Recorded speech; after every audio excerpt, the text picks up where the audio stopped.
கர்த்தருடைய பரிசுத்த நாமம் மகிமைப்படுவதாக. இந்த நாளிலும் கர்த்தர் நம்மோடு பேசுகிற வார்த்தை ஏசாயா தீர்க்கதரிசியின் புஸ்தகம் 51வது அதிகாரம் 16வது வசனம். ஏசாயா 51வது அதிகாரம் 16வது வசனம். நான் வானத்தை நிலைப்படுத்தி பூமியை அஸ்திபாரப்படுத்தி சீயோனை நோக்கி நீ என் ஜனமென்று சொல்வதற்காக நான் என் வார்த்தையை உன் வாயிலை அருளி என் கரத்தின் நிழலினால் உன்னை மறைக்கிறேன். பிரியமானவர்களே, இந்த வசனத்தில் நம்ம பார்க்கும்போது இந்த வசனத்தில் 3 காரியங்களை குறித்து ஆண்டவர் சொல்லியிருக்கிறார். ஒன்று வானம், பூமி, சீயோன். இந்த 3 காரியங்களை நம்ம இங்கே பார்க்கலாம். கர்த்தர் சொல்லுகிறார், நான் வானத்தை நிலைப்படுத்தி பூமியை அஸ்திபாரப்படுத்தி என்று. வானத்தை அதற்குரிய இடத்துல ஆண்டவர் அதை நிலைநிறுத்துகிறார், அதை செட் பண்ணுகிறார். வானத்தை இந்த பூமி முழுவதுக்கும் விரித்து பூமியை அஸ்திபாரப்படுத்துகிறார். பூமியும் அதற்கேற்ற ஒரு இடத்துல ஆண்டவர் நிலைநிறுத்துகிறார், அதை செட் பண்ணி வைக்கிறார். 3வது காரியம் பாருங்க, சியோனை நோக்கி சொல்லுகிறார். சியோனுக்கும் ஆண்டவர் ஒரு பொசிஷனை கொடுக்கிறார். அது என்னன்னா, நீ என் ஜனம். ஆண்டவர் சியோனுக்கு கொடுக்குற அந்த ஒரு இடம் நீ என் ஜனம்.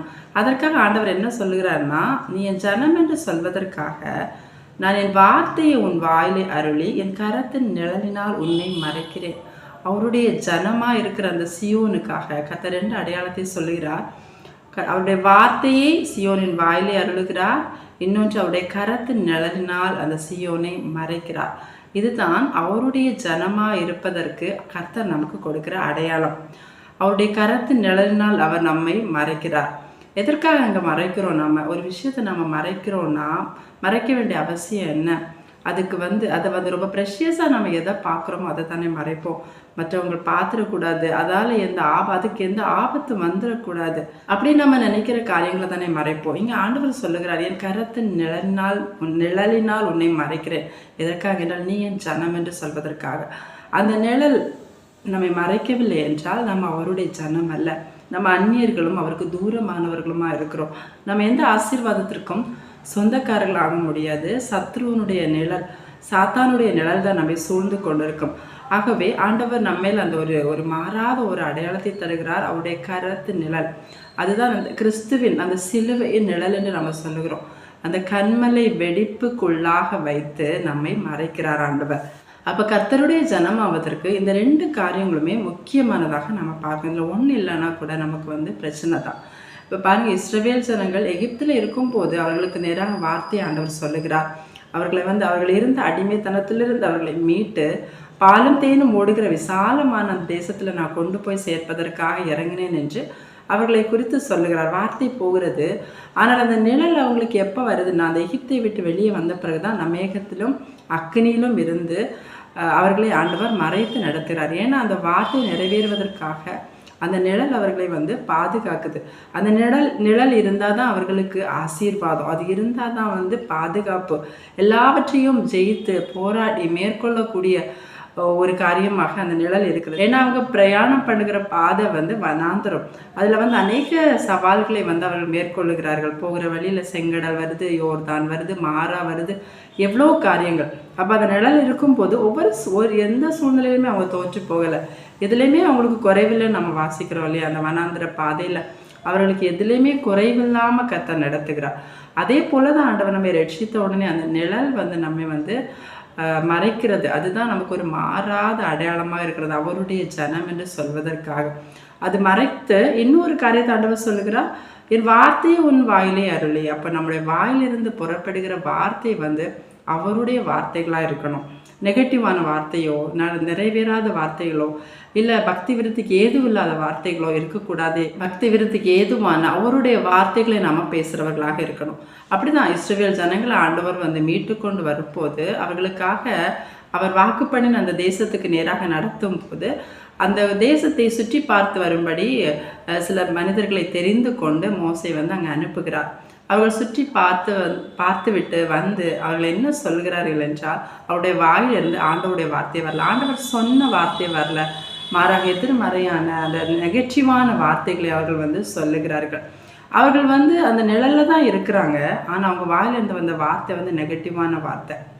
அதான் அந்த 2 காரியத்தில் ஒன்று மிஸ் ஆனாலுமே நம்மளால் முழுமையாக ஆண்டவர் நமக்கு வைத்திருக்கிற ஆசீர்வாதங்களை நம்மளால் சுதந்திரிக்க முடியாது.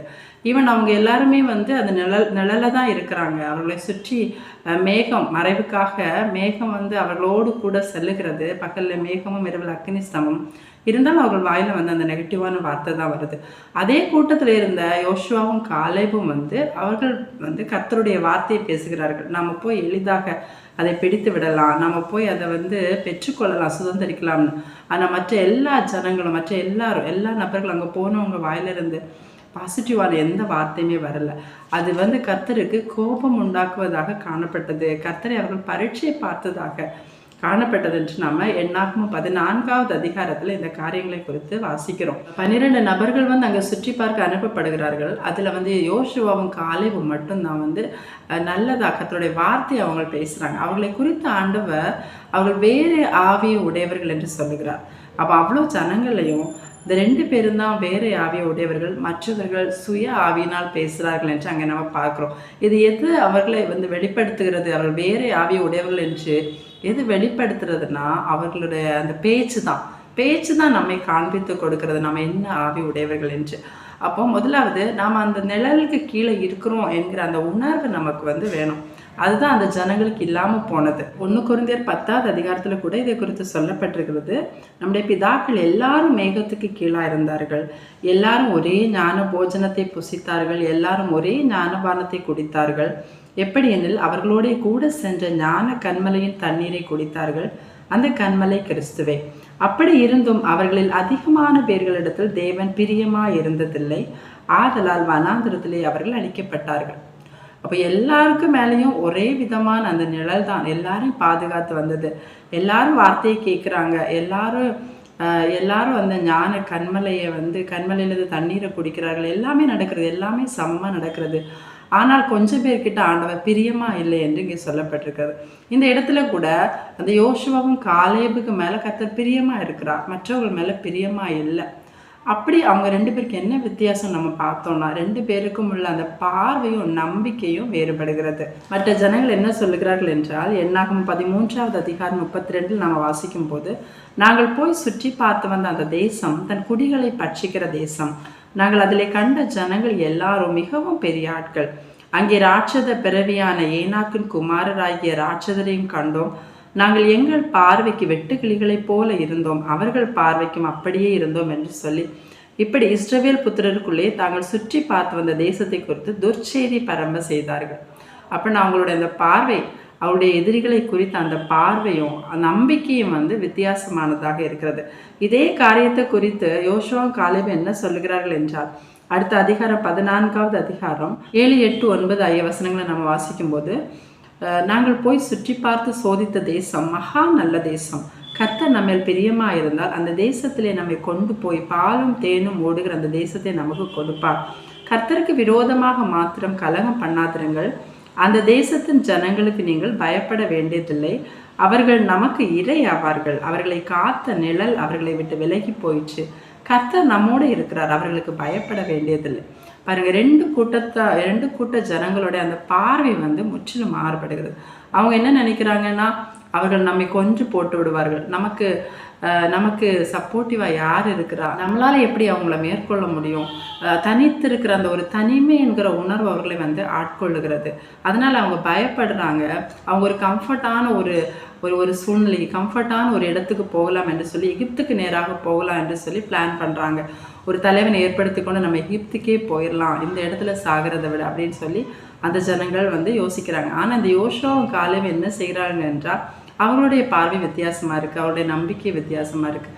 அவர்கள் வந்து இருக்கிற அந்த நிழல், அவர்களை தாங்கி இருக்கிற அந்த ஒரு நிழலை வந்து அவர்கள் உணர்ந்திருக்கிறார்கள். ஆமாம் பிரியமானவர்களே, நம்முடைய வாழ்க்கையிலும் கூட நம்ம அநேக சூழ்நிலையில் தனியாக விடப்பட்ட மாதிரி நம்ம ஃபீல் பண்ணியிருக்கலாம். நமக்கு எந்த துணையும் இல்லை, சில சுச்சுவேஷனில் சில சவால்கள் மத்தியில் நம்ம தனியாக இருக்கிற மாதிரி இருந்தாலும் நம்முடைய இருதயத்துக்குள்ளே வந்து ஒரு கண்மலை இருக்கிறது மாதிரி ஒரு உணர்வு நமக்கு இருக்குன்னு, அதுதான் அந்த நிழல். அது தினமும் நம்ம ரட்சித்திருக்கிறார் என்றால் அந்த நிழல் நம்ம கூட தான் இருக்குது. அதை நம்ம தினமும் உணரணும், தினமும் நம்ம அதை எக்ஸ்பீரியன்ஸ் பண்ணணும். அப்போ தான் கர்த்தருடைய வார்த்தை வந்து நம்முடைய வாயில் வரும். இந்த ஜனங்கள் அதை உணர மிஸ் பண்ணதுனால தான் அவங்க வாயில் வந்து வார்த்தை வரல. ஒரு சவால், ஒரு சுச்சுவேஷன் வந்த உடனே ஐயோ வேறு வழியை தேடி நம்ம போயிடலாம் அப்படின்னு சொல்லிட்டு அவங்க வந்து நமக்கு சாதகமான ஒரு சூழ்நிலையை தேடி போயிடலான்னு சொல்லி அவங்க வழியை மாற்றுறாங்க.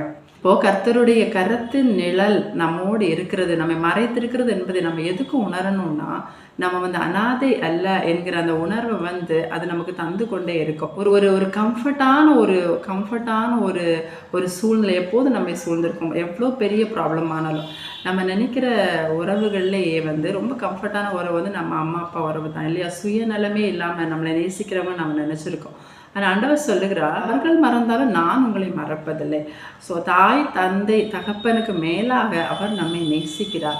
அவர் பரிசுத்த தேவன் தான். ஆனால் அந்த பரிசுத்த தேவன் சொல்லுகிறார், அந்த பரிசுத்தத்தை சிநேகிக்கிற தகப்பன் உங்களையும் என்னையும் பார்த்து சொல்லுகிறார், நீ என் பார்வைக்கு அருமையானபடினால் காணப்பட்ட நானும் உன்னை சிநேகித்தேன்.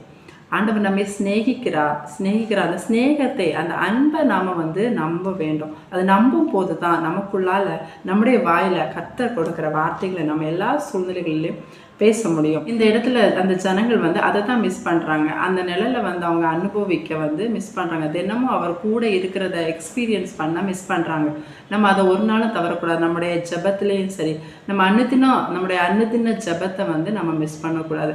அப்படி மிஸ் பண்ணிட்டாலுமே கர்த்தர் நம்மோடு இருக்கிற அந்த ஒரு எக்ஸ்பீரியன்ஸை நம்ம மிஸ் பண்ணுறோம். அதனால் வார்த்தை கூட நமக்கு மறந்து போகிறது பல சூழ்நிலைகளில். அது ஒரு நாளுமே நம்முடைய வாழ்க்கையில் எடுபட்டு போகாமல் நம்ம பார்க்கணும். ரெண்டாவது, அவருடைய அந்த கருத்து நிழலினால் அவர் நம்மை மறைத்திருக்கிறத நம்ம எதுக்காக உணரணும்னா, எதிராளி நிமித்தம் அவர் நம்மை செவையான பாதையில் நடத்துகிற தேவனாக இருக்கிறார். இந்த இடத்துல அந்த ஜனங்கள் வந்து எதுக்காக எகிப்துக்கு திரும்ப போகணும்னு சொல்கிறாங்க, எதுக்காக நம்மளால் இது பிடிக்க முடியாதுன்னு சொல்கிறாங்கன்னா, அவங்க யாரை பார்க்குறாங்கன்னா அங்கே இருக்கிற ஏனாக்கியார். இந்த 13வது அதிகாரம் 28வது வசனத்தை பார்த்தோன்னா, அந்த தேசத்திலே குடியிருக்கிற ஜனங்கள் பலவான்கள், பட்டணங்கள் அரணிப்பானவைகளும் மிகவும் பெரியவைகளுமாக இருக்கிறது. அங்கே ஏனாக்கின் குமாரரையும் கண்டோம். அமலேக்கிய தென்புறமான தேசத்தில் குடியிருக்கிறார்கள். ஏத்தியரும் எபூசியரும் எமோரியரும் மலைநாட்டில் குடியிருக்கிறார்கள். கானானியர் கடல் அருகேயும் யோர்தான் அண்டையிலும் குடியிருக்கிறார்கள் என்றார்கள். அப்போது அங்கே அவங்க வந்து ராட்சதர்களை பார்க்குறாங்க, ஏனாக்கியரை பார்க்குறாங்க, கானானியர், அமலேக்கியர், அப்படி இங்கே எல்லாரையுமே வந்து பெருசாக சத்ருவை வந்து அவர்களை விட பலவான்களாக அவங்க வந்து பார்க்குறாங்க. அவர்களை விட பலவானான ஒரு எதிராளி அவங்க பார்த்த உடனே அவங்களால வந்துட்டு அதுக்கு முன்னாடி நிற்க முடியல. கர்த்தருக்கு தெரியாதா? ஆண்டவருக்கு இவங்க எல்லாருமே அங்கே கானானில் இருக்கிறது தெரிஞ்சு தான் ஆண்டவர் வந்து அதை வாக்கு பண்ணியிருக்கிறார், அந்த தேசத்தை உங்களுக்கு தருவேன் என்று. ஏன் அப்படின்னா, இவர்களை சுமக்கிற நிழல், இவர்களை காக்கிற நிழல் யார் என்பதை இவர்கள் உணரணும். அவர் வந்து எவ்வளோ பெரிய மகத்துவமான தேவன். எப்பேற்பட்ட சூழ்நிலையையும் அதை தாண்ட பண்ணி அதை ஜெயிக்க வைக்க, அதை வந்து இவர்கள் பெற்றுக்கொள்ள வைக்க அவர் உதவி செய்கிற தேவன். அவ்வளோ வல்லமையுள்ள தேவன் என்பதை இவர்கள் உணர்ந்து அந்த கண்மலை நிழலிலே அவர்கள் அதை சார்ந்து கொண்டவர்களா, அந்த கிறிஸ்துவை பற்றி கொண்டவர்களா இவர்கள் வந்து அதை பெற்றுக்கொள்ளணுங்கிறதுக்காக தான் ஆண்டவர் அதை அனுமதிச்சிருக்கிறார். நமக்கு முன்னாலே ஒரு சிச்சுவேஷன் வந்ததுமே நம்ம வந்து உடனடியாக நம்ம சாதகமான வழியை தேடி கர்த்தருடைய வழியை விட்டு திருப்பக்கூடாது. ஒரு சவாலான ஒரு சூழ்நிலை நமக்கு முன்னாக இருக்குன்னா அதன் வழியாக கர்த்தர் நம்மை செம்மையான வழியிலே ஆண்டவர் நடத்தி செல்லுகிறார்.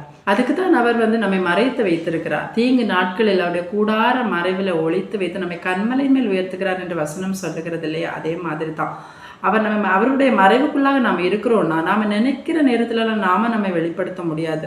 நம்ம நினைக்கிற இடத்துலலாம் நம்ம வெளிப்படுத்த முடியாது. எந்த நேரத்தில் நம்மளை வெளிப்படுத்தணும், எந்த நேரத்தில் நம்ம வெளியே கொண்டு வரணும், எந்த நேரத்தில் நம்ம கொண்டு சில காரியங்களை செய்யணும், எல்லாமே அவர் பிளான் பண்ணியிருப்பார். கோழி வந்து தன்னுடைய குஞ்சுகளை அதை செட்டையில் கிளையை மறைப்பது எதற்குன்னா எதிராளியிடமிருந்து அதை காப்பதற்காக. எப்போ அதை அடுத்து வெளியே விடுதுன்னா சுற்றி வந்து எந்த ஒரு ஆபத்தும் இல்லை என்பதை வந்து அதை உணரும் போது வந்து அந்த கோழி குஞ்சுகளை வந்து அதை வெளியே விடுகிறார். அதே போல தான் ஆண்டவரும் நம்மை மறைத்து பாதுகாக்கிறவராக இருக்கிறார். யோசுவாவும் காலேபும் இந்த இடத்துல சொல்றாங்க, அந்த தேசத்தின் ஜனங்களுக்கு நீங்கள் பயப்பட வேண்டியதிலே அவர்கள் நமக்கு இரையாவார்கள், அவர்களை காத்த நிழல் அவர்களை விட்டு விலகிச்சு. அப்ப நிழல் விலகினாலும் ஆபத்து தான். அவர்கள்கிட்ட இப்போ நிழல் இல்லை, கர்த்தர் நம்மோட இருக்கிறார், அவர்களுக்கு நாம பயப்பட வேண்டியதில்லை. இந்த ஜனங்களை, இந்த யோசுவாவும் காலேபையும் தான் கர்த்தர் என்னுடைய தாசன் என்று சொல்லுகிறார். மற்றவர்கள் எல்லாரும் என்னை பரீட்சை பார்த்த ஒருவரும் கானானுக்குள் பிரவேசிப்பதில் அவர்கள் இந்த வனாந்திரத்திலே அழிந்து போவார்கள் என்று சொல்லுகிறார். அதுக்கு ஒரே ஒரு காரணம், அவர்கள் கர்த்தரை விசுவாசியாமல் இருந்தது தான். அவர் வந்து அவருடைய ஜனம் என்று சொல்வதற்காக அவரே வந்து நமக்கு இந்த அடையாளத்தை கொடுத்திருக்கிறார். நம்ம அவருடைய ஜனங்களே இல்லை, அவர் நம்மை அவருடைய ஜனங்களா, அவருக்கு சொந்தமானவர்களாக மாற்றி இருக்கிறார். அந்த அடையாளத்தை வந்து நம்ம எப்பவுமே மிஸ் பண்ணக்கூடாது. அந்த அடையாளம் தான் நம்ம வந்து அவருடைய ஜனமாக நம்மை முன்னிறுத்துகிறது. அது என்னைக்கும் ஒரு மாறாத அடையாளமாக கர்த்தர் நமக்கு அந்த ஐடென்டிட்டியை கொடுத்துருக்கிறார். அந்த ஐடென்டிட்டியோடு நம்ம இருந்தோம்னா ஒரு நாள் நமக்கு தனிமைங்கிற உணர்வும் வராது. ஸோ எந்த எதிராளியின் மத்தியிலையும் கர்த்தர் நம்மை தோற்று போக விட மாட்டார். அதன் வழியாக கர்த்தர் செவ்வையான நீதியின் பாதையில் நடத்தி நம்மை ஜெயிக்கிறவர்களாக மாற்றுவார். ஸோ அவர் கொடுத்த அந்த ஐடென்டிட்டியை நம்ம விசுவாசிக்கணும். மோசே ஆண்டவரிடம் உடைய மகிமையை பார்க்கணும்னு கேட்டப்போ ஆண்டவர் கண்மலை வெடிப்பில் வைத்து மகிமை காண்பித்தது போல அவருடைய மகிமையை பார்க்கணுன்னாலும் அவர் தருகிற ஆசீர்வாதத்தை பெற்றுக்கொள்ளணும்னாலும் எந்த ஒரு சூழ்நிலை நம்ம மேற்கொள்ளணும்னாலும் எல்லாத்துக்குமே அந்த நிழல் நமக்கு வேணும். அந்த கிறிஸ்துவனுடைய அந்த கரத்துக்குள்ளால கிறிஸ்துவுக்குள் இருக்கிற அந்த ஒரு அனுபவம், கிறிஸ்துவுக்குள் தான் நாம் எல்லா ஆசீர்வாதத்தையும் பெற்றுக்கொள்ள முடியும். அப்படி இருக்கும்போது எந்த சூழ்நிலையிலுமே நமக்கு வந்து நெகட்டிவான வார்த்தைகள் நம்முடைய வாயில் வராது. ஆண்டவர் கொடுத்த வார்த்தைகளை பேசுவோம், அறிக்கை பண்ணுவோம். நம்ம அவருக்குள்ளால நிலைநிறுத்தப்படுவோம். இப்படி வானமும் பூமி அதன் இடத்துல நிலைநிறுத்தப்பட்டிருக்கிற மாதிரி சீயோனை அவருடைய ஜனமாக அவர் நிலைநிறுத்துவார். கர்த்தர் இந்த வார்த்தையின் மூலமாக நம்ம ஒவ்வொருவரையும் ஆசீர்வதிப்பாராக. ஆமென். ஜெபிக்கலாம். எங்கள் பரலோக தகப்பனே ஏசப்பா, இந்த நல்ல நேரத்திற்காக உமக்கு நன்றி செலுத்துகிறோம் ராஜா. இதுவரையிலும் அப்பா அவங்க மிகுந்த கிருபையினால் எங்களை பாதுகாத்தீங்களே, உமக்கு நன்றி தகப்பனே. அப்பா அன்னதினமும் உங்களுடைய கரத்தின் நிழலினால் எங்களை மறைத்து நீங்கள் அப்பா கோழி தன் குஞ்சுகளை கூட்டி சேர்ப்பது போல சேர்க்குறீங்க ராஜா. அப்பா நாங்கள் அதை புரியாதவர்களா, அந்த மறைவிலிருந்து விலகி ஓடுகிறவர்களா அநேக நேரம் தகப்பனே எங்களுக்கு சரியாக தோணுகிற பாதையை தேர்ந்தெடுத்துக்கொண்டு நாங்கள் செல்லுகிறோம் ராஜா. தகப்பனே அனுதினமும் அந்த நிழல் எங்களை சூழ்ந்திருப்பதை நாங்கள் அப்பா எக்ஸ்பீரியன்ஸ் பண்ண எங்களுக்கு அனுகிரகம் செய்யுங்கப்பா. எங்கள் ஜெப நேரத்தை இன்னும் நாங்கள் அதிகப்படுத்த அப்பா உம்மோடு உள்ள உறவில் இன்னும் நாங்கள் உறுதியாக மாற எங்களுக்கு அனுகிரகம் செய்வீராக. எங்களுக்கு நீங்கள் கொடுத்துருக்கிற ஐடென்டிட்டி தகப்பனே அப்பா உங்களுடைய வார்த்தை எங்கள் வாயிலே அருளி உங்களுடைய கரத்தினால் எங்களை மறைத்திருக்கீங்க ராஜா. அதை நாங்கள் ஒவ்வொரு நாளும் பிரஸ்தாபப்படுத்துகிறவர்களாக எங்களை மாற்றுங்க. உம்முடைய ஜனமாக நாங்கள் இந்த சமுதாயத்தில் நிலைநிறுத்தப்பட எங்களுக்கு அனுகிரகம் செய்வீராக. ஒவ்வொருவர் மூலமாக உம்முடைய நாமம் மகிமைப்படட்டும். மீட்பர் இயேசுவின் நாமத்திலே ஜெபிக்கிறோம் ஜீவனுள்ள பிதாவே, ஆமென்.